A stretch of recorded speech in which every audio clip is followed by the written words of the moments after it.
Hi, I'm Stephanie Woodward with Disability Details, giving you the details about disability rights, access, and life. Today, we're talking about parents using FMLA time to attend IEP meetings for their children. So before we get too deep into all of this, we're going to be using a few acronyms today, and I think it's important to go over them. FMLA is Family and Medical Leave Act. IEP is Individualized Education Program. You may also hear me say PTO, which is paid time off. FMLA is a federal law, and IEPs go under the IDEA, which is the Individuals with Disabilities Education Act. So now that we know the terms, what's our topic again? Our topic is parents being able to use FMLA time in order to attend meetings to go over their child's IEP. The United States Department of Labor published an opinion on August 8th of 2019 explaining that parents can use their FMLA time in order to attend IEP meetings for their children. This was an important decision, but why does this matter? This opinion matters to a lot of parents because many individuals get a limited amount of time of paid time off. And a lot of people can worry about losing their jobs if they take more than their allotted paid time off during a single year. For parents, this worry can be compounded because when you have kids, you're using your paid time off not only for yourself and your own sick time and vacation, but also for your kids. When your kids get sick, you need to take time off. When they have doctor's appointments, when they have school performances or parent-teacher conferences. So your paid time off is not just yours anymore, but is also for your family. For parents who have children with disabilities, this can be further compounded because kids with disabilities can sometimes need even more doctor's appointments or specialists or surgeries, which could require even more time off. And for parents with disabilities who have kids with disabilities, it can be even further compounded because parents with disabilities may have their own specialist to see, which would mean they need time off of work for that. And then their kids have specialists to see. So that could result in using all of your time off and more. So needing to have additional time off to go to IEP meetings could be the difference between keeping your job and losing it unless you have protections to allow you to keep your job and have that time off.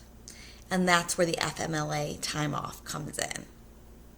Using FMLA time to attend IEP meetings can give parents the peace of mind that they can attend the meetings that are important to their children's education while also not losing their job. FMLA allows employees to take unpaid job-protected leave for specified family and medical reasons for up to 12 work weeks within a 12-month period. I want to be clear, while this is really great news for people who are covered under FMLA, this is not available for everyone. This is only available for individuals who are considered eligible employees for covered entities under the Family and Medical Leave Act. So let's start with what is a covered employer? A covered employer is one of the following. 1. A private sector employer with 50 or more employees for 20 or more consecutive weeks during the current or prior year. 2. A public agency, including a local, state, or federal entity, regardless of how many employees it has. 3. A public or private elementary or secondary school, regardless of how many employees it has. Now, what is an eligible employee? An eligible employee must meet the following criteria. 1. You must work for a covered entity. 2. You must have worked for your employer for at least 12 months. 3. You must have at least 1,250 hours of service with that employer within the immediate 12 months prior to requesting the leave. 4. You must work at a location that has at least 50 or more employees within 75 miles. So if you are an eligible employee that works for a covered entity and you want to take FMLA in order to attend your child's IEP meeting, then you must put in that request in advance, just like you would put any other time off request. The Department of Labor suggests at least 30 days notice where the leave is foreseeable. However, where the leave is not foreseeable, then you should put in the request as soon as practicable. What should employers know about allowing parents to use FMLA time to attend their children's IEP meetings? First, you should train your managers and your HR staff about this new opinion from the Department of Labor so that your staff does not inadvertently and wrongly deny these requests from your employees. Employers should treat requests to use FMLA to attend IEP meetings similarly to how you would treat any other request for intermittent leave under FMLA. Employers can request documentation to demonstrate that an employee's child does have an IEP in order to support the employee's request to take FMLA time to attend IEP meetings. However, employers should not request specific documentation with language demonstrating that parents must attend these IEP meetings because the IDEA specifically lists parents as the first members of an IEP team. That means federal law already lists parents as the very first people that should be members of an IEP team, which means if a child has an IEP, then it's safe to say that the parent is on that IEP team and needs to be at the IEP meetings. For employees, what should you do if you feel that your rights have been violated? If you feel that your rights have been violated and that you have been wrongfully denied your ability to use FMLA time to attend your child's IEP meetings, then you have two courses of action to consider. You could file a complaint with the Secretary of the United States Department of Labor, or you could consider filing a private lawsuit. If you choose to file a complaint with the Secretary of Labor, you should do so in a timely manner. You can find out how to file that complaint by going on the United States Department of Labor website. Be sure to include all of the pertinent information when you file that complaint, such as when you filed your request, who you talked to about your request, what the response was to your request, if any, and any other information that you feel is important.